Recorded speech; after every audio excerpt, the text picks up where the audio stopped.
Cek, cek.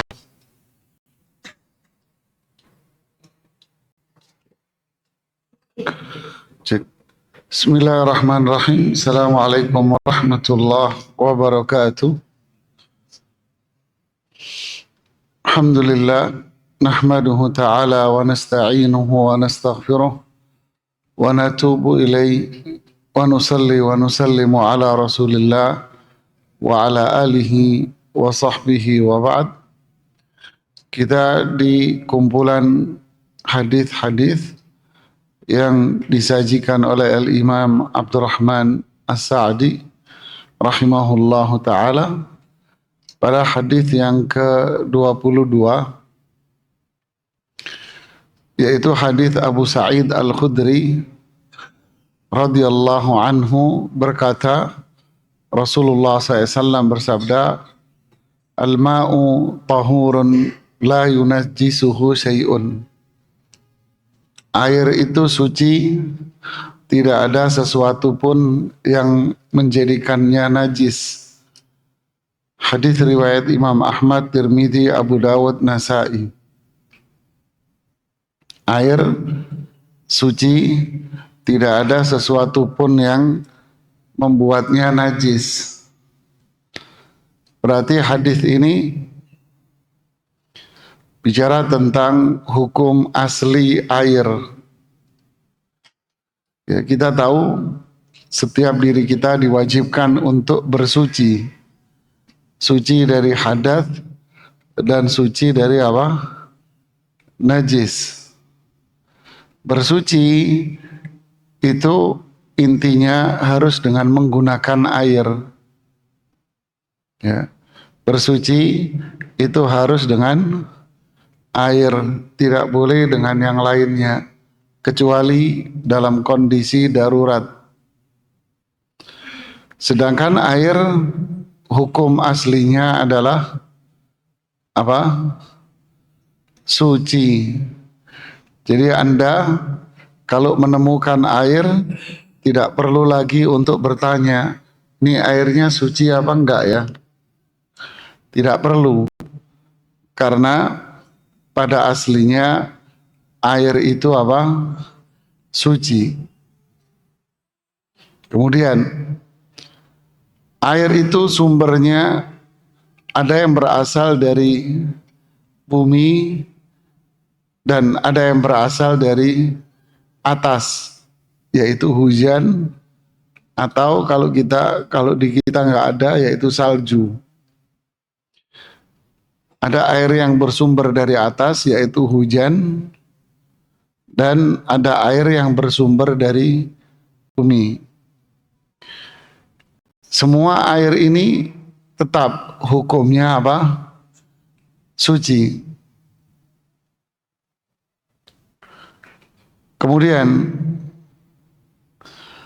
air yang ada di hadapan kita, dari manapun ia sumbernya, baik hujan yang turun, kemudian dia melewati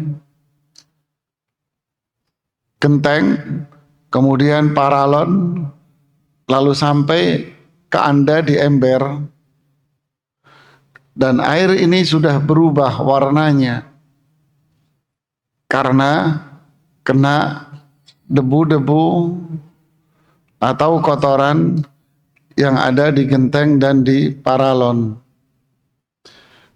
Air ini tidak lagi jernih yang merupakan itu adalah air asli hujan.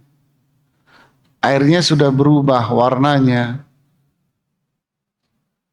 Apakah air seperti ini disebut sebagai najis karena kena banyak hal yang ada di genteng, yang kena sesuatu di paralonnya?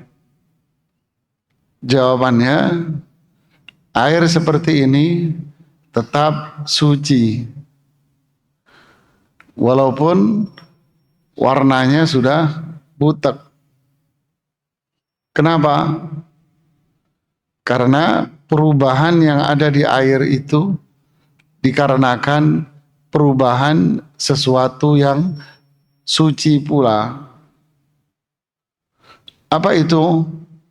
Debu, pasir, daun, lumut yang ada di genteng atau di paralon, semua itu adalah benda suci. Debu itu suci, pasir itu suci, daun-daunan itu suci, lumut itu suci. Sehingga itu yang mempengaruhi air, hujan, tapi air itu tetap menjadi air apa? Suci. Paham sampai sini? Oke. Kemudian air yang ada dari bawah, ya, air yang ada di bawah terkena benda-benda lain. Umpama kamar mandi Anda menggunakan bak, ya, kamar mandinya menggunakan bak, otomatis bak air yang nggak mungkin Anda bersihin rutin setiap minggu.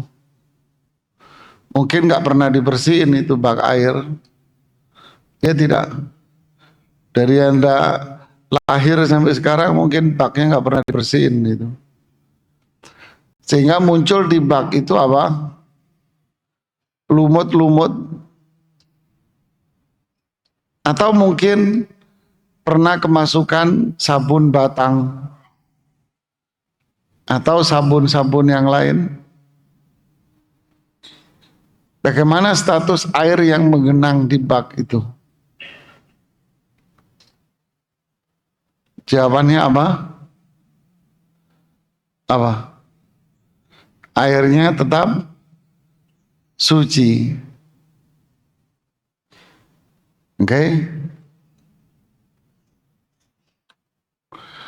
Kemudian air hujan turun deras menyebabkan banjir. Air banjir sudah berubah warnanya jadi apa? Coklat tua. Apa yang menjadikan air hujan ini berubah menjadi coklat tua? Apa? Tanah, campur tanah. Apakah air hujan yang masuk ke rumah Anda itu najis karena warnanya sudah coklat tua? Jawabannya apa? Tidak. Karena apa? Karena perubahan pada air itu dikarenakan benda suci. Faham? Ngerti sekarang? Sungai yang mengalir. Sungai itu juga warnanya berubah. Sungai mengalir ya, deras. Mengalir ya. Sama perubahan yang terjadi di sungai itu juga suci karena dia perubahan benda suci dan dia mengalir.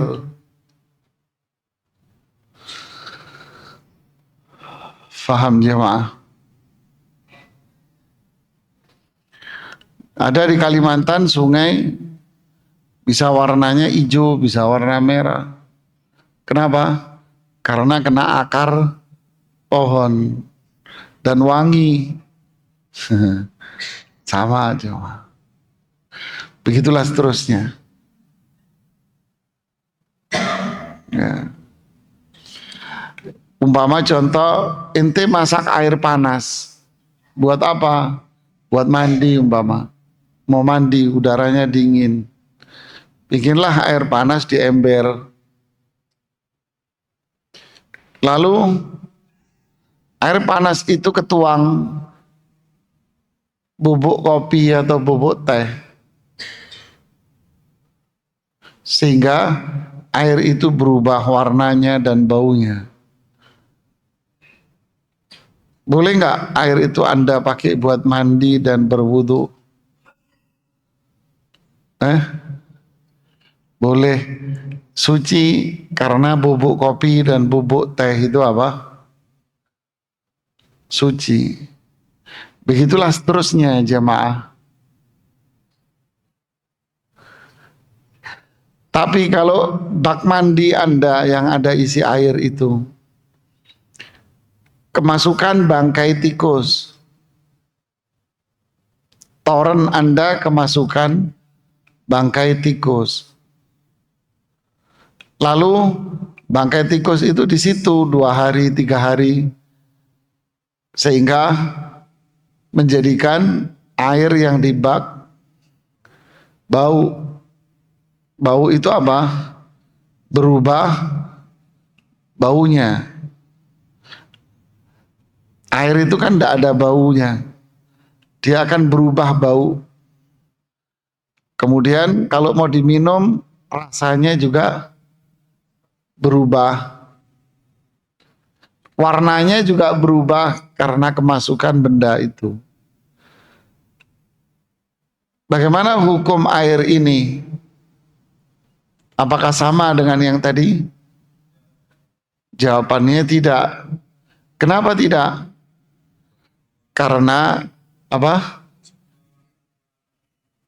Karena kemasukan benda najis. Ya, tidak semua yang berubah warna, bau, rasa itu jadi najis.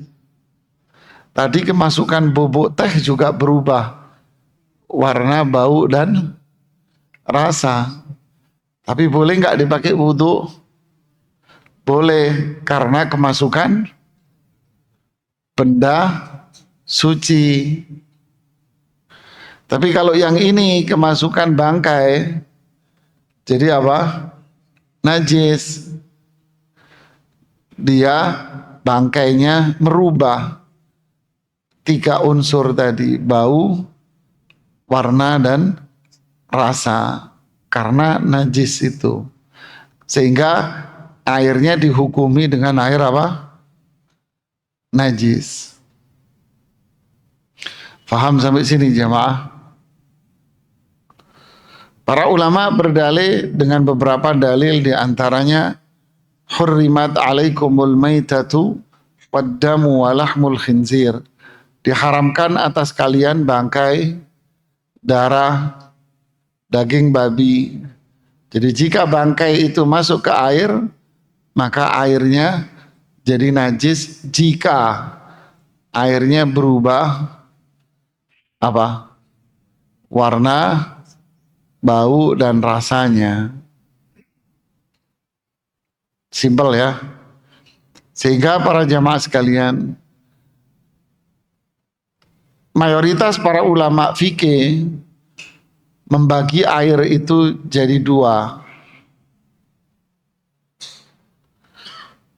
Pertama, air suci,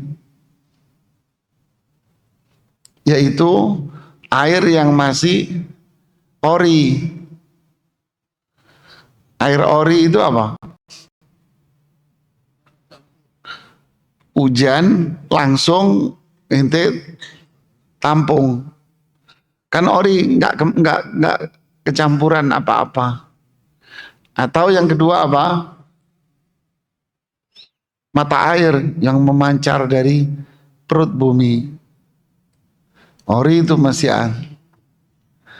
atau apa? Sumur, kan masih ori itu dari saluran bawah tanah atau sumber ya, itu ori itu jamaah. Ini suci. Jadi yang suci itu ada 2 juga jenisnya. Air suci ada 2. Yang pertama yang masih ori, yang kedua adalah tercampur dengan benda suci. Maaf, tenggorokan lagi nggak enaknya. Jadi dia tercampur tapi dengan benda suci. Dia tetap air suci walaupun berubah rasa, bau, dan warnanya. Karena yang masuk adalah benda suci. Paham jemaah? Oke. Kita minum kopi di cangkir, kemudian kesenggol, kena baju, kena kain, kena celana. Suci nggak celanamu, bajumu? Suci, karena kopi ini suci. Minum apa aja, teh dan sebagainya, ya, bandrek, tumpah, ya tetap apa? Suci. Paham sampai sini? Saya pelan-pelan bisa biar Anda gampang ngingetnya. Jadi air pertama suci. Air suci ada dua. Apa tadi? Ori atau tercampur dengan benda suci. Dia suci. Contoh-contoh yang tadi itu. Hujan lah, inilah, ini. Yang kedua, air najis. Ya. Jadi sebelum masuk ke sini, berarti kalau habis hujan, kan sering kali kita jalan ada becek, awas hati-hati, najis nih, kan suka gitu kan? Iya tidak?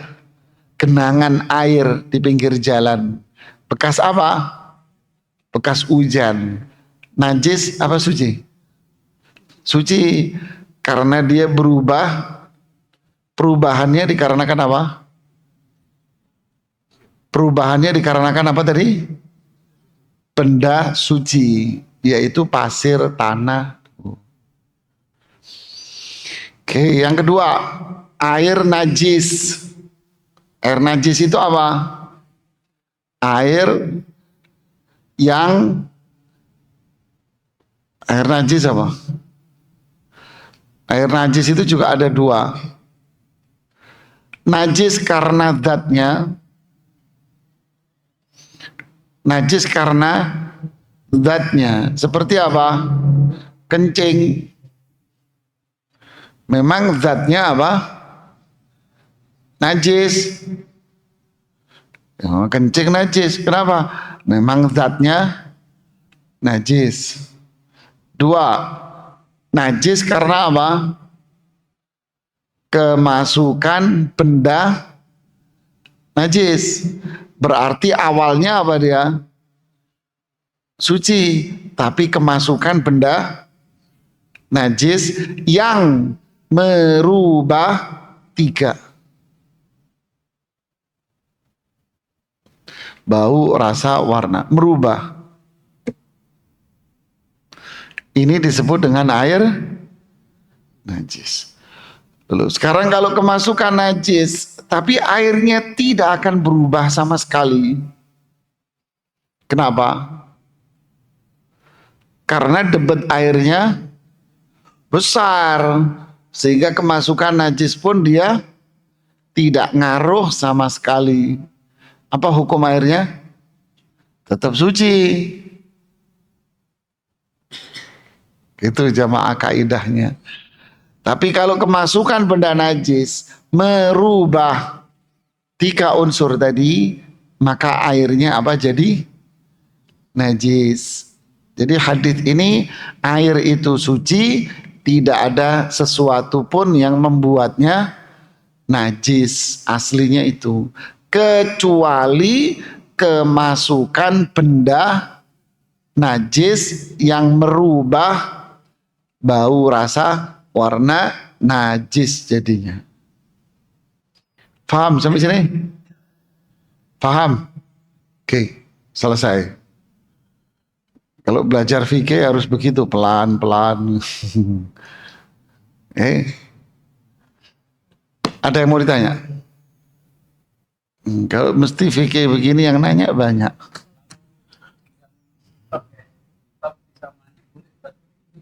Nah, menarik nih. Kalau sisa air yang di bak boleh nggak? Dalam mazhab Imam Syafi'i, air itu terbagi tiga. Kalau tadi dua apa? Air apa? Suci. Yang kedua air apa? Najis. Kalau dalam mazhab Syafi'i ada yang ketiga, yaitu suci tidak mensucikan. Suci dia, kena kain, kena celana, baju, tempat apa aja, suci dia. Cuman tidak bisa dipakai wudhu dan mandi besar. Ini khusus di madhab Syafi'i. Aneh ya? Suci tapi tidak bisa dipakai wudhu. Seperti apa? Satu, seperti yang Bapak contohkan tadi. Air kepake bekas, sisaan. Bukan sisaan kita pakai masih enggak. Wudhu nih, tapi enggak kebuang. Wudhunya balik lagi ke baknya. Wudhu nih, kita wudhu, balik lagi ke bak. Nah ini air kepake, ini enggak mensucikan, tapi suci. Yang kedua, air yang kena sengatan matahari, panas. Kemudian yang ketiga, air yang sudah berubah namanya. Awalnya air, tapi sekarang bukan air lagi. Jadi teh, jadi kopi. Jadi kalau Anda berwudu pakai teh sama kopi, nggak boleh, tapi itu suci. Ini dalam madhab Imam. Tapi pandangan ini rame-rame ditolak oleh para ulama fikih. Kenapa? Karena nggak ada dalilnya. Nggak ada dalil. Yang ada dalilnya dua ini toh. Gitu. Jadi itu pendapat yang dinilai sebagai pendapat yang lemah. Berarti apa hukumnya menggunakan air yang sisa tadi itu? Wudhu masuk lagi boleh, suci nggak apa-apa. Air yang kena sengatan matahari panas, ya boleh, nggak apa-apa. Paham? Ada lagi? Apa? Ya itu area yang mustakmal itu yang kepake tadi itu. Sisaan itu, Mas. Ada lagi? Nah. Belum tahu di musola nggak ada air.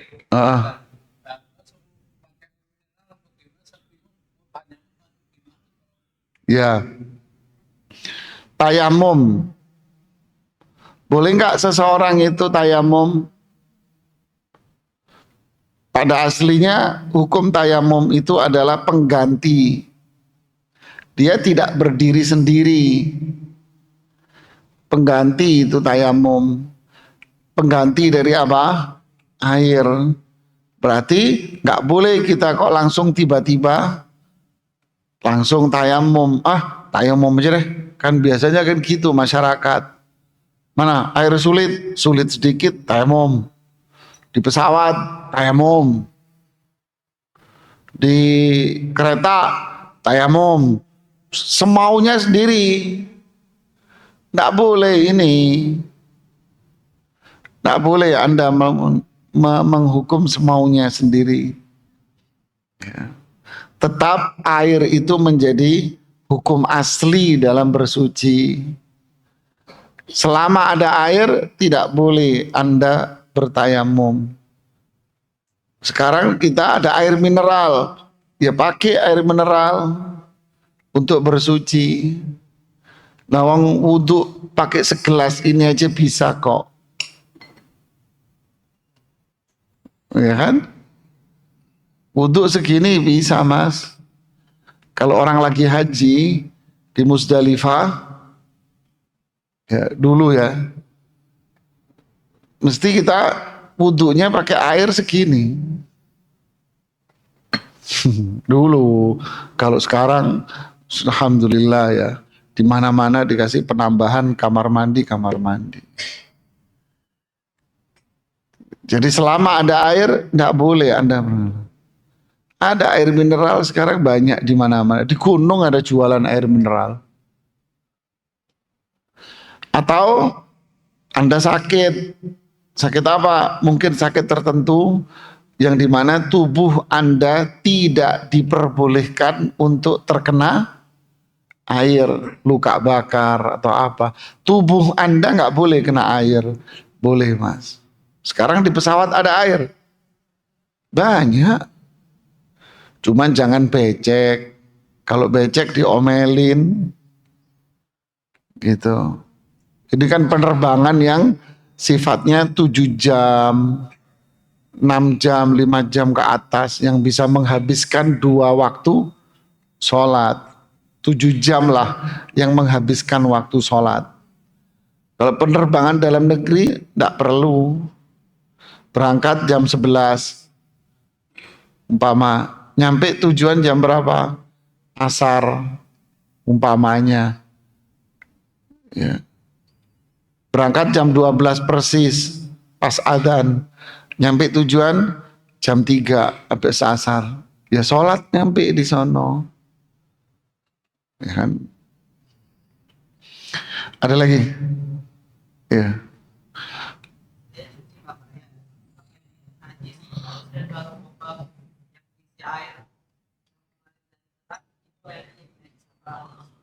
Ya, nyuci pakaian. Pakaiannya terkena najis. Kemudian airnya diambil dari keran. Buka keran, kemudian direndam. Kan gitu kan. Setelah itu yang ditanyain, airnya ini bekas cucian ini, cipratannya najis apa tidak? Ya kan? Apakah sama kaedahnya tadi? Apakah yang masuk ke air itu, yang bercampur dengan air itu benda najis atau zakallah khair, atau benda suci? Yang dominan yang mana? Benda suci, yaitu bajumu sama sabun. Sedangkan najisnya kan hanya nempel di bajumu yang kecil, yang didominasi oleh siapa? Sabun. Ini nanya hukum, padahal realitanya juga enggak ada. Siapa yang mau pakai bekas cucian jemuran, kan gitu kan maksudnya kan? Enggak apa-apa, hukum selalu begitu kadang. Nah, ini pertanyaan bagus. Bagaimana kalau cipratan air kencing? Nah, ini yang disebutkan di dalam hadis Rasulullah SAW itu. Marra Rasulullah SAW biqabraini. Rasulullah SAW melewati 2 kuburan. Kemudian beliau mengatakan, innahuma la yu'adzaban wa ma yu'adzabani fi kabir. Keduanya ini yang ada di kuburan ini, dua-duanya lagi diazab. Wa ma yu'adzabani fi kabir. Sungguh keduanya itu diazab oleh Allah karena perbuatan yang disepelehkan. Satu penafsiran lain mengatakan, sungguh mereka diazab karena perbuatan yang besar. Wa innahuma lakabir. Sungguh itu adalah besar dosanya. Amma ahaduhuma, yang satu, la yastatiru minal baul. Yang satu, kalau pipis, dia nggak menjaga diri dari percikan air pipisnya. Ya, kalau dia pipis, dia tidak menjaga percikan air dari pipisnya itu. Kata para ulama fikih zaman dulu, seperti seseorang yang pipis dan air pipisnya itu mengarah kepada batu sehingga mental. Kalau zaman dulu kan pasir, padang pasir, ke pasir aja sehingga langsung nggak mental. Kalau kita mesti kena batu semua, klosetnya kan berbatu. Gitu. Mental nanti air pipisnya, sedangkan dia nggak berhati-hati di situ. Berarti hadis ini menunjukkan bahwa air kencing yang mental ke badannya itu dia tidak perhatian sehingga menjadikan kainnya dia, bajunya dia, celananya dia najis, lalu dia sholat dengan menggunakan itu. Sholatnya akhirnya tidak diterima oleh Allah, dan itu terjadi pada dirinya berulang-ulang. Akhirnya Allah mengazab dia di kuburan gara-gara itu. Wa ammal akhar fakana yamshi bin namimah. Kalau yang satu suka namimah. Namimah itu membuka aib orang lain untuk merusak dia. Itu namimah namanya. Ngadu domba. Si A ngomong sama si B tentang si C. Tahu nggak kamu? Si C itu orangnya begini. Dibuka aibnya sama si B. Begini. Tujuannya apa dia membuka aibnya si fulan? Biar apa? Biar dia musuhan.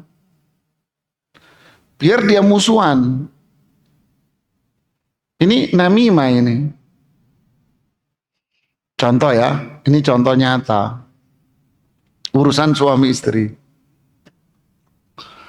Anda tinggal serumah sama ibumu. Ini selalu terjadi. Bukan selalu ya, banyak terjadi. Anda menikah, lalu Anda tinggal sama ibu Anda. Istri Anda tinggal serumah sama ibumu. Nah, ini terjadi apa? Perang dingin sampai perang tempur. Kalau di pengajian ibu-ibu saya bilang ini konflik Korea Utara, Korea Selatan, Anda bilang. Yang nggak pernah ketemu dari raja ke raja gitu ya. Ente pulang kerja, duduk sama ibumu, salaman duduk. Istrimu masuk ke kamar, ibumu bisikinmu, tuh bini lo ajarin tuh seharian di rumah begini. Bener gak? Ya tidak? Ajarin tuh binimu, jangan kalau jadi cewek itu jangan begini. Apa tujuan ibumu ngomongin begitu? Tujuannya apa? Mamamu ngomong gitu? Tujuannya adalah ingin merendahkan istri ente. Biar perhatianmu hanya sama dia. Yang dilakukan oleh mamamu ini namimah.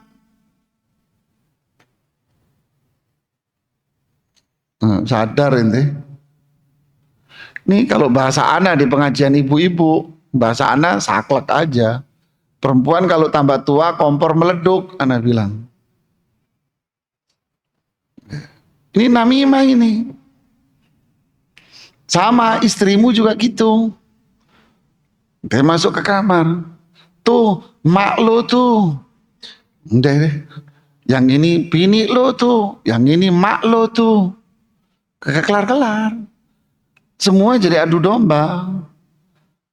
Solusinya apa? Pindah rumah. Jangan serumah sama mamamu.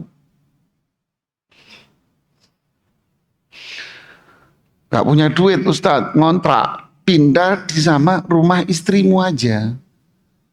Tapi jangan tinggal di rumah mamamu. Mending ente tinggal di rumah istri ente. Tinggal sama mamanya dia. Kalau ente tinggal di rumah mamanya dia, ente akan menjadi Muhammad bin Salman. Bener kan? Iya, tanya yang tua-tua aja deh. Ini mana yang tua nih, ini Ami nih. Sawah kan bener kan? Bener apa salah, Mi? Inti jadi Muhammad bin Salman, jadi pangeran inti. Tuh lakimu tuh mau pulang, siapin ke kopi ke teh ke, siang dia capek. Ayo, jadi istri yang bener, masak sono siapin, diomelin malah. Nanti jadi raja, jadi jangan tinggal sama mama inti. Deh, ini namimah yang kerap kali terjadi. Jadi balik ke temanya, air kencing hati-hati bahaya. Ya, makanya kerap kali kloset yang berdiri dikasih tambahan yang segitiga plastik itu, biar nggak berbahaya buat kita. Oke, ada lagi? Fadal.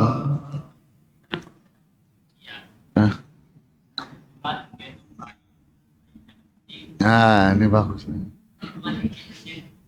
Ya, Masya Allah, bagus pertanyaannya. Gendong bayi, lalu bayinya pipis di gendongan Anda. Apa status kencing bayi? Nanti dulu. Secara semua kencing itu najis. Semua kencing.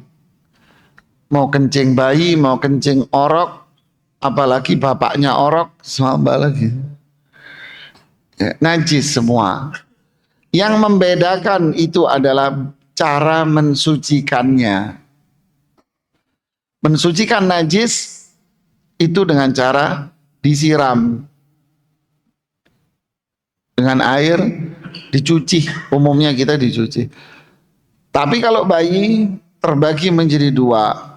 Baulus sabiyyi yurash. Kencingnya bayi laki-laki cukup dipercikin air giniin doang. Dikencing di sini. Ambil air, ente giniin aja. Giniin, pakai air. Sudah cukup. Bau dong? Kagak. Bayi nggak makan apa-apaan, no. Nggak bau. Pupnya aja nggak bau. Ente giniin aja. Deh, selesai. Tapi kalau bayi perempuan, kata Rasulullah SAW, kalau bayi perempuan, yusal, bayi perempuan sama emaknya sama.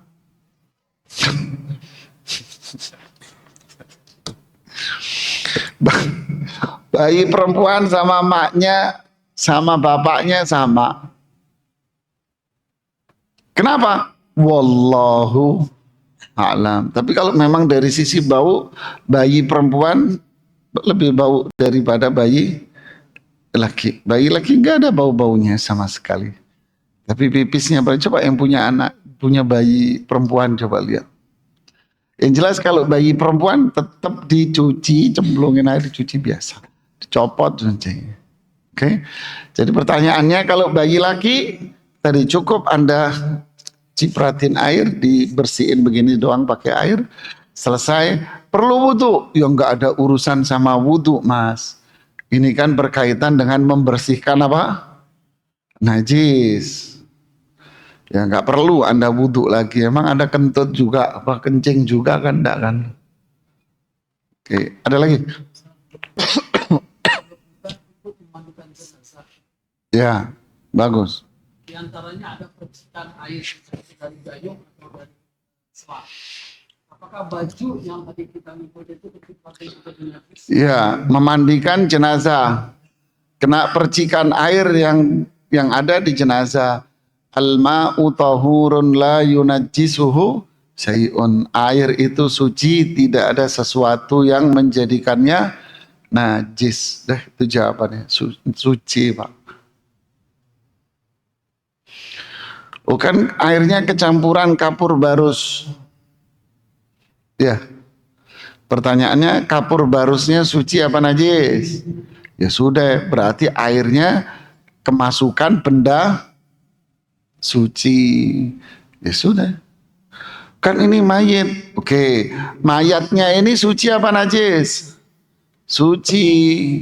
Manusia itu mau mayat, mau hidup tetap apa? Faham?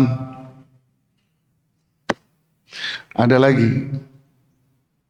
Banyak kan, bener kan? Kalau masalah fikih itu banyak pertanyaan.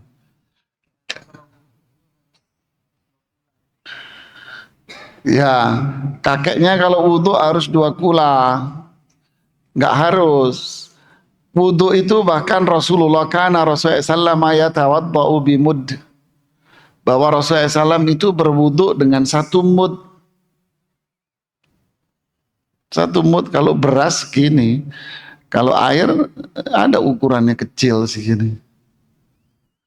Rasulullah SAW berwudhu dengan 1 mud kecil. Kalau mandi dengan 1 sa' 4 kalinya. Mandi itu. Ya, jadi salah paham itu kakekmu. Ya. Oke, ada lagi? Fadal. Hmm. Hmm. Hmm. Ya, masya Allah. Kalau kita buang air kecil, kita nggak ngerasa kalau ada cipratan. Apa jawabannya? Pertama, kita harus waktu mau pipis, kita harus berusaha untuk menghindar cipratannya. Umpama pipis di kloset yang nempel, kita cek dulu, oh ada pengamannya nggak? Kan gitu kan? Ada pengamannya, oh aman. Oh aman nih, udah aman, kita pipis. Waktu pipisnya juga jangan sembarangan, hati-hati. Jangan sampai di posisi yang membahayakan kita. Berarti kita cek dulu, kita berhati-hati dulu. Setelah itu muncul ragu-ragu, jangan-jangan, maka ini tidak berlaku hukum, karena itu hanya sekedar was-was. Ya, berlaku was-was saja. Was-was dibuang. Ya, kalau kita tidak tahu ini berbalik ke kita, nyiprat apa enggak, kita nggak tahu. Dan kita sudah berhati-hati yang tadi, maka jangan buka pintu setan. Ya, jangan was-was. Itu pintu setan.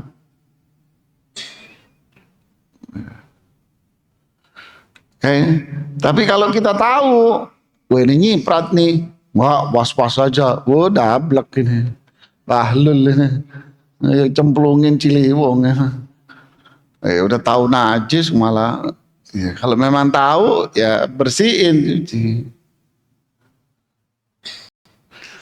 Tapi masih ada?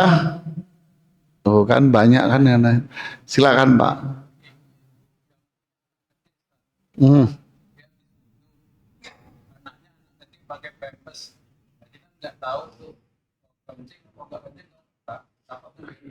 Ya, gendong bayi, pakai pampers bayinya.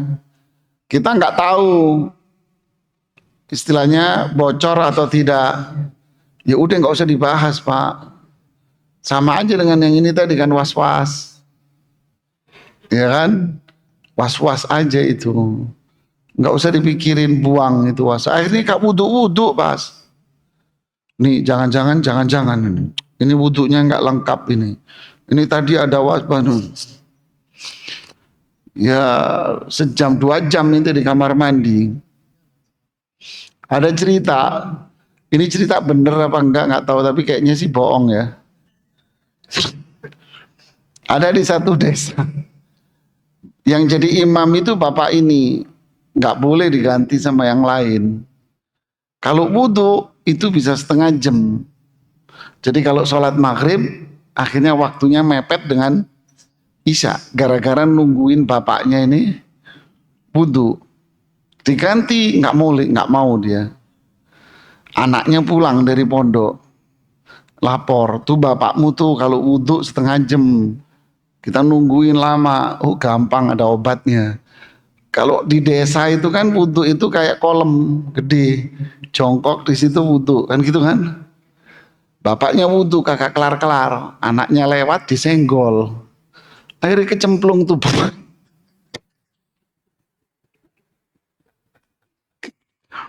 Ini kan kelihatan bohong tapi nggak tahu deh. Kecemplung tuh bapaknya itu. Kata anaknya besok nggak was-was lagi. Jadi kurang ajar juga dia anak kan gitu. Jadi was-was itu menyiksa dirinya sendiri. Ya, was-was menyiksa diri orang. Wudhu was-was, sholat was-was. Ini azab. Solusinya apa? Harus diperangi, jangan diturutin.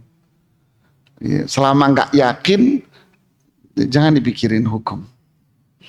Baik, masih ada tadi? Ini Bapak ini silakan Pak.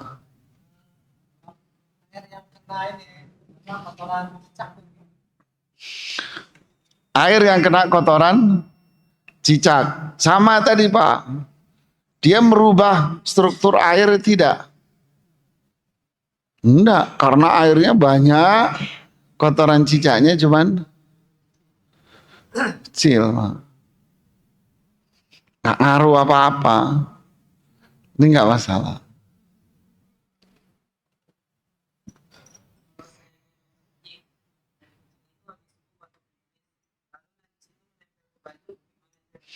Nah, ini dibahasan di hadis yang nomor 23.